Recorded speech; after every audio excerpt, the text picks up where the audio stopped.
व्यक्ति कई वर्षों तक अपने गुरु के दर्शन करने जाता रहा, उपदेश सुनने जाता, सेवा करता, ध्यान का अभ्यास करता, लेकिन हमेशा उसके मन में एक कमी बनी ही रहती कि मेरे अंदर सुधार नहीं हो रहा है। मुझे कितने वर्ष गुरु की शरण में गए हो गए, प्रवचन सुनते हो गए, लेकिन मेरे जीवन में उतना बदलाव नहीं आ रहा है जितना गुरु की मुझसे अपेक्षा थी। एक दिन उसने सोचा कि शायद गुरु ही इस प्रश्न का उत्तर दे पाएंगे और वह गुरु से मिलने चला गया। गुरु ने उसे अपने पास बिठाया और उसकी समस्या पूछी। उस व्यक्ति ने कहा, जीवन तो बहुत तेजी से बीता जा रहा है। मुझे दीक्षा लिए 20 वर्ष से ज़्यादा हो चुके हैं और इन 20 वर्षों में मैंने अपनी तरफ से अथक प्रयास किया, लेकिन इन प्रयासों से मैं संतुष्ट कभी नहीं हुआ। मेरे जीवन का एक बहुत बड़ा हिस्सा बीत चुका है, जीवन का एक भाग बीत चुका है और अब दूसरा चल रहा है। मेरी उम्र लगभग 50 की हो चुकी है, मेरे बाल भी सफ़ेद पड़ने लगे हैं। पिछले 20 वर्षों में मैंने अथक प्रयास किया, लेकिन मैं अपने आप को कहीं भी नहीं पाता। क्या मेरा जीवन यूं ही खाली खाली, कोरा कोरा ही बीत जाएगा? गुरु ने उससे कहा, तुम्हें सच्चाई समझने में अभी 2 वर्ष और लगेंगे। गुरु ने उसे बीजों से भरी एक पोटली देते हुए कहा, तुम यह बीज ले जाओ और इन्हें अपने खेतों में तब बोने के लिए डालना जब 3 दिनों तक अच्छी बारिश हो। वह व्यक्ति उन बीजों को लेकर वापस अपने घर आ गया और बारिश का इंतजार करने लगा। दिन हफ्तों में बदल गए और हफ्ते महीनों में, लेकिन बारिश नहीं हुई। फिर कभी 1 दिन बारिश होती, कभी 1.5 दिन, कभी 2 दिन, लेकिन 3 दिन तक लगातार बारिश कई दिनों तक नहीं हुई। वह प्रसन्न होता जैसे ही बारिश शुरू होती, लेकिन फिर दुखी हो जाता जब बारिश कुछ ही देर में बंद हो जाती। कई महीने फिर ऐसे ही बीत गए। अब वह दुखी रहने लगा कि शायद 3 दिन तक तो कभी बारिश होगी ही नहीं। वह यही सोचता रहता। तभी एक दिन अचानक भयानक काले बादल आए और रात दिन लगातार 3 दिन तक बरसते रहे। उस व्यक्ति के अंदर अत्यंत प्रसन्नता का भाव जागा। उसने गुरु के दिए हुए बीज पोटली से निकाले और खेतों में बो दिए। अगले 2 महीनों में वो बीज अंकुरित हुए, बढ़े और पेड़ बन गए। लेकिन उसे कुछ भी नहीं पता था कि यह किसके पेड़ हैं, क्योंकि उसने गुरु से बीजों के बारे में कुछ नहीं पूछा था। तीसरे महीने से उन पेड़ों में फूल आने शुरू हो गए और देखते ही देखते चारों ओर फूल ही फूल हो गए। तितलियां, मधुमक्खियां, भौरे और ना जाने कहां कहां से लोग उन फूलों को देखने और उनके सुगंध का आनंद लेने आने लगे। इतने सारे लोगों से तो वह अपनी पूरी जिंदगी में नहीं मिला था और ना ही उसने एक साथ इतने सारे लोग पहले कभी देखे थे। वह बड़े आश्चर्य में था कि इतने सारे लोग आ कहां से रहे हैं, बिना बताए, मुझे जानते भी नहीं, पहचानते भी नहीं, मेरा इनसे कोई संबंध नहीं, ये लोग आ कहां से गए? वो बड़े आश्चर्य में था। लोगों ने उसकी बहुत तारीफ की, उसके फूलों की तारीफ की, कुछ ने उसे इनाम भी दिया और सभी ने उसके फूल खरीदे। उसके फूलों की खुशबू और उनकी प्रसिद्धि दूर दूर तक फैलने लगी। सारे शहर, गांव, प्रदेश और देश में फैलने लगी। ऐसे उगते हुए फूल, ऐसी खुशबू और इतने बड़े क्षेत्रफल में लगे फूलों की कभी किसी ने कल्पना भी नहीं की थी। कभी किसी ने सोचा भी ना था कि इतने खुशबूदार फूल भी हो सकते हैं। उनकी खुशबू कई किलोमीटर दूर तक फैली रहती। तभी तो दूर से अगर कोई राहगीर भी गुजरता तो वह पलटकर एक बार जरूर देखने आता कि यह खुशबू आ कहां से रही है। वह व्यक्ति बहुत प्रसन्न था। उसने सोचा कि मैं यह सब जाकर गुरु को बताऊं, लेकिन फिर उसे याद आया कि गुरु ने कहा था कि तुम दोबारा 1 साल बाद आज ही के दिन आना, उससे पहले नहीं।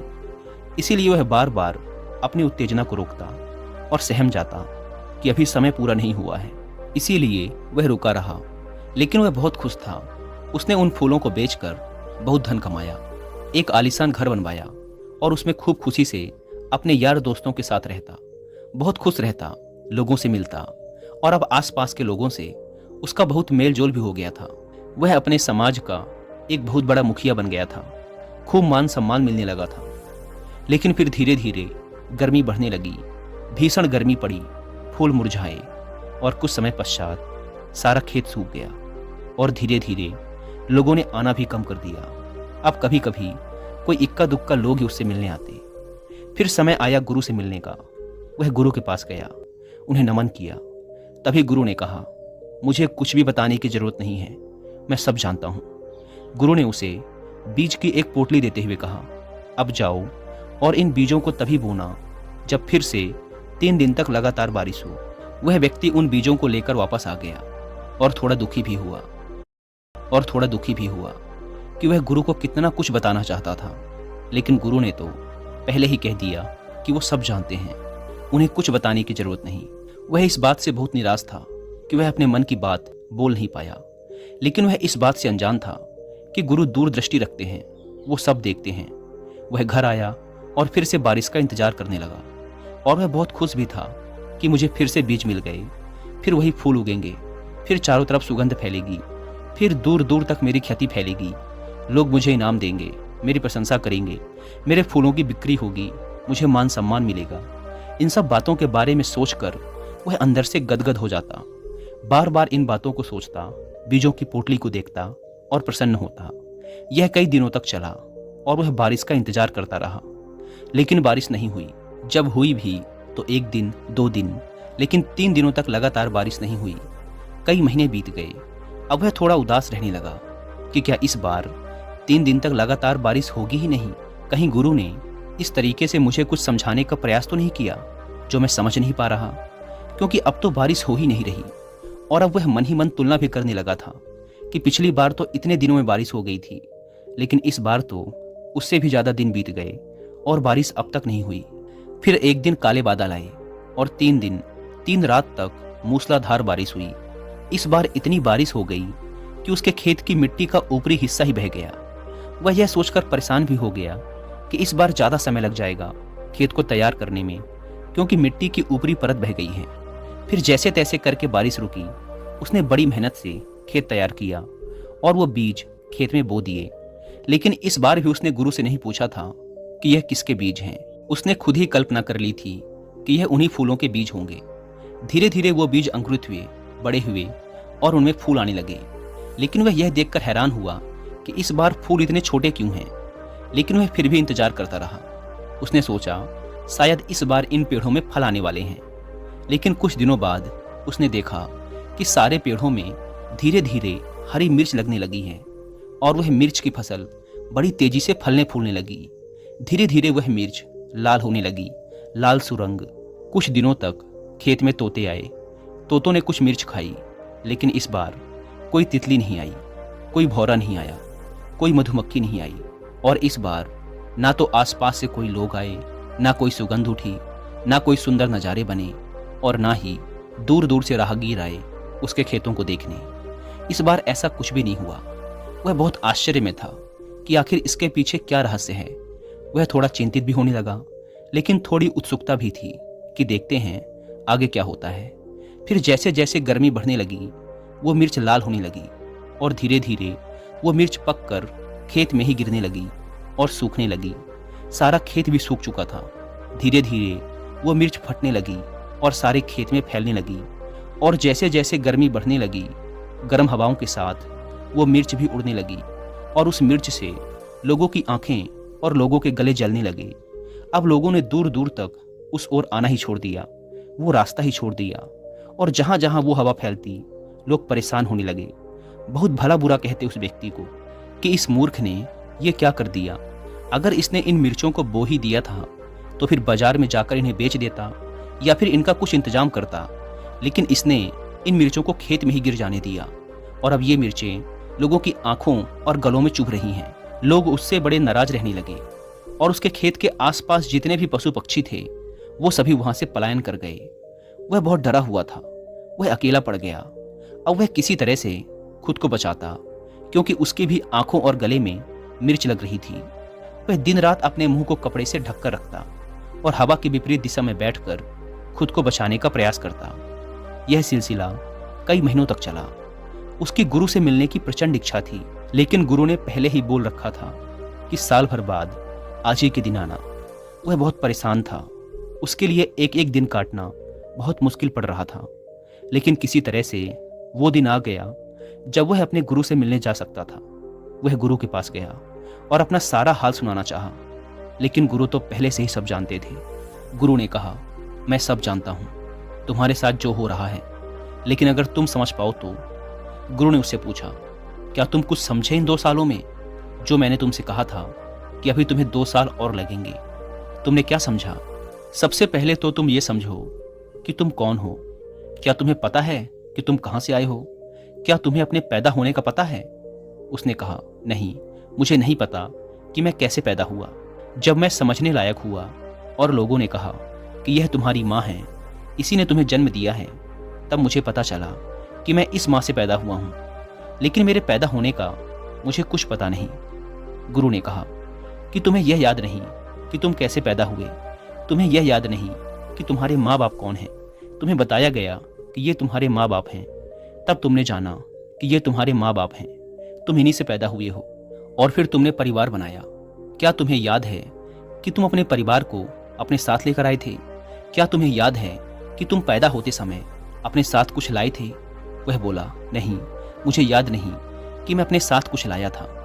तब गुरु ने कहा, क्या तुम्हें याद है कि तुम आज जो समझ रहे हो कि तुम्हें इतना ज्ञान है, तुमने इतना अध्ययन किया, तुम विद्यालय गए, तुम्हारे इतने यार दोस्त हैं, तुम्हारे बाल बच्चे हैं, तुम्हारी बीबी है, क्या इसमें से कोई भी ऐसा है जो पैदा होते वक्त तुम्हारे साथ था? या जब तुम्हारे माँ बाप ने तुम्हें बताया कि तुम हमारे बच्चे हो, तब भी क्या तुम इनमें से किसी के साथ थे? उसने जवाब दिया, नहीं, तब तो मैं एकदम अकेला था। गुरु ने पूछा, क्या तुम्हारे पास कोई पैसे थे, कोई धन दौलत थी? क्या कोई ऐसा इंतजाम था जिसके सहारे तुम अपना सारा जीवन निर्वाह कर सको? तब उसने कहा, नहीं, मेरे को तो जो मेरी माँ देती थी मैं वही खा लेता था। और क्या तुम्हारे पास ऐसी कोई भविष्य की चिंता थी कि कल तुम्हें दूध मिलेगा या नहीं मिलेगा, या फिर रोटी मिलेगी या नहीं मिलेगी? क्या तुम इसको लेकर चिंतित रहते थे? तब उसने कहा, नहीं, मैं चिंतित नहीं रहता था। मुझे तो जो मैं मांगता था मेरी माँ दे देती थी, और अगर उनके पास नहीं होता था तो इंतजाम करती थी, या फिर पिता से कहती थी कि बेटा ये मांग रहा है, लेकर आ जाओ। लेकिन मैंने तो अपनी तरफ से कुछ नहीं किया। मुझे याद नहीं कि मैंने कभी ये भी सोचा हो कि मुझे दूध कहाँ से मिलेगा, वह मुझे मिलता ही रहा है। तब गुरु ने कहा कि जब तुम्हें ये सब तब मिलता रहा है जब तुम्हें कुछ भी पता नहीं था, जब तुम्हें यह भी पता नहीं था कि कल तुम्हें ये मिलेगा या नहीं मिलेगा, तब भी तुम्हें ये मिलता रहा। जब तुम्हें यह भी पता नहीं था कि तुम कौन हो, कहाँ से आए हो और क्यों आए हो, तब भी तुम्हारी सारी परवरिश, सारी पूर्ति होती रही। तो क्या तुम ये सोचते हो कि अब तुम यह सब कर रहे हो? क्या अब तुम ये सोच रहे हो कि तुम्हें 20 साल यहाँ आते हो गए और तुम्हें अभी तक कुछ नहीं हुआ? तुम्हें क्या होना है? तुम क्या पा लेना चाहते हो? तुम तो हो ही नहीं। तुम कौन हो, जरा सोचो इस बारे में। क्या तुम्हें जिस नाम से पुकारा जा रहा है तुम वही हो? क्या तुम्हें पता है कि यह तुम्हारा ही नाम है? क्या तुम्हें पता है कि यह तुम्हारा ही नाम है? उसने कहा, नहीं, मुझे पता नहीं कि यह मेरा ही नाम है। लेकिन जब मेरे कानों में इस नाम की आवाज़ पड़ने लगी, जब मुझे यह समझ आने लगा कि यह मेरे से कहा जा रहा है, तब धीरे धीरे मुझे पता चला कि मेरी माँ मुझे इस नाम से पुकारती है। तब मुझे पता चला कि यह मेरा नाम है। तब गुरु ने कहा कि तुम हो ही नहीं, तुम अपने से आए ही नहीं हो। क्या तुम अपने से आए हो? क्या तुमने चुना था कि यही मेरे माँ बाप होंगे, यही मेरा घर होगा? क्या पैदा होने से पहले तुमने इस बारे में कुछ सोचा था, कोई चुनाव किया था? उसने कहा, नहीं, मुझे तो कुछ याद नहीं है कि मैंने कुछ चुनाव किया था। मुझे यह भी याद नहीं कि मैं पैदा हुआ। मुझे यह भी याद नहीं था कि ये मेरी माँ है, ये मेरे पिता हैं। मुझे कुछ भी याद नहीं, मेरा कोई चुनाव नहीं। तब गुरु ने कहा कि तुम हो ही नहीं। तुम अब जो कह रहे हो कि मैं हूँ, तुम जो कह रहे हो कि मैंने इतने फूल उगाए, क्या ये तुम्हारे बीज थे? क्या ये तुम्हारे फूल थे? क्या किया तुमने इन फूलों को उगाने में? जरा बताओ। वह चुप हो गया। उसके पास कोई जवाब ना था। वह सिर झुकाए गुरु के सामने खड़ा रहा। गुरु ने कहा, ये बीज तुम्हें मैंने दिए, और इन बीजों को तुमने 3 दिन बारिश होने के बाद जमीन में डाला। क्या वो बारिश तुमने कराई थी? क्या वह मिट्टी जिसमें बीज अंकुरित हुए उसे तुमने बनाया था? क्या तुमने इनके लिए कोई प्रयास किया? वह आंखें झुकाए चुपचाप खड़ा था। उसके पास अब कोई शब्द नहीं थे। गुरु ने कहना जारी रखा, क्या तुमने इन बीजों को जमीन के अंदर फटते हुए देखा है? क्या तुमने देखा है कि ये कैसे अंकुरित हुए और कैसे उसमें से पेड़ निकला? ये जमीन के अंदर जो सारा खेल हुआ, क्या तुमने इसके लिए कुछ प्रयास किया था? क्या तुमने उन बीजों के अंदर जीवन डाला था? उसके पास कोई जवाब नहीं। वह मौन है, चुपचाप खड़ा है।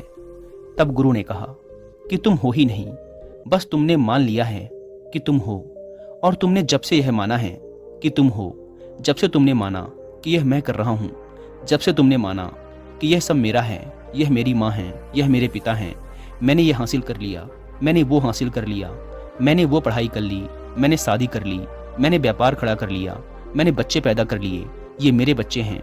असल में तुमने यहाँ कुछ भी नहीं किया, तुमने सिर्फ मैं को जन्म दिया है और इस मैं की वजह से तुम्हें पता नहीं चल पा रहा कि तुम कौन हो।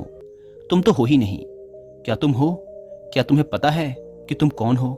उसने कहा, मुझे ये तो पता नहीं कि मैं हूँ, परंतु मैं यह जरूर समझ गया हूँ कि इस मैं को मैंने बनाया है। गुरुदेव, आपके कहने से मैं अब समझ पा रहा हूँ कि इस मैं को मैंने बनाया है। यह मैंने ही कहा है कि यह मेरा शरीर है, यह मेरी माँ है, यह मेरे खेत हैं, यह मेरे फूल हैं, यह सारे मैं मेरे ही हैं, मैंने ही बनाए हैं। मैं इन्हें लेकर नहीं आया था, क्योंकि जब मैं आया था तो मुझे तो पता ही नहीं था कि मैं कौन हूँ। मुझे तो लोगों ने बताया कि मैं हूँ, मुझे एक नाम दिया गया और जब मुझे उस नाम से पुकारा गया तब मुझे समझ आया कि मैं ये हूँ, मेरे शरीर का यह नाम है। लेकिन मुझे अभी भी यह पता नहीं कि इस शरीर के अंदर कौन है जो देख रहा है, बोल रहा है, सब कुछ समझ रहा है।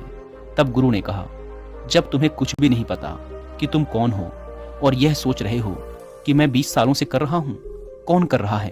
तुम्हारा मैं कर रहा है और यह मैं कहीं भी नहीं जाने वाला। 50 साल गुजर गए, अगले 50 साल और गुजर जाएंगे, लेकिन यह मैं कहीं नहीं जाने वाला। जो यह कह रहा है कि वो मेरे फूल थे, सच बताओ, क्या वो तुम्हारे फूल थे? जो यह कह रहा है कि मैंने ये बीज लगाए, क्या ये तुम्हारे बीज थे? तुम्हारा यहाँ कुछ भी नहीं, तुम हो ही नहीं। तुमने मान लिया है कि तुम हो और इस मान लेने से इस मैंने यह सारा संसार बनाया है। तुम्हारा मैं ही तुमसे कह रहा है कि मैंने यह फूल लगाए, मैंने फूलों की खेती की, मेरी प्रशंसा हो रही है, मेरी प्रतिष्ठा बढ़ रही है, मैं मुखिया बन गया उस समाज का, मैंने बहुत मेहनत की। क्या किया तुमने? क्या उन बीजों को तुमने बनाया था? क्या उन्हें धूप तुमने दी थी?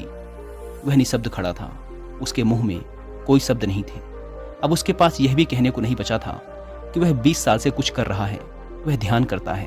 तब गुरु ने कहा, तुम मुक्त हो, तुम पहले दिन से ही मुक्त थे।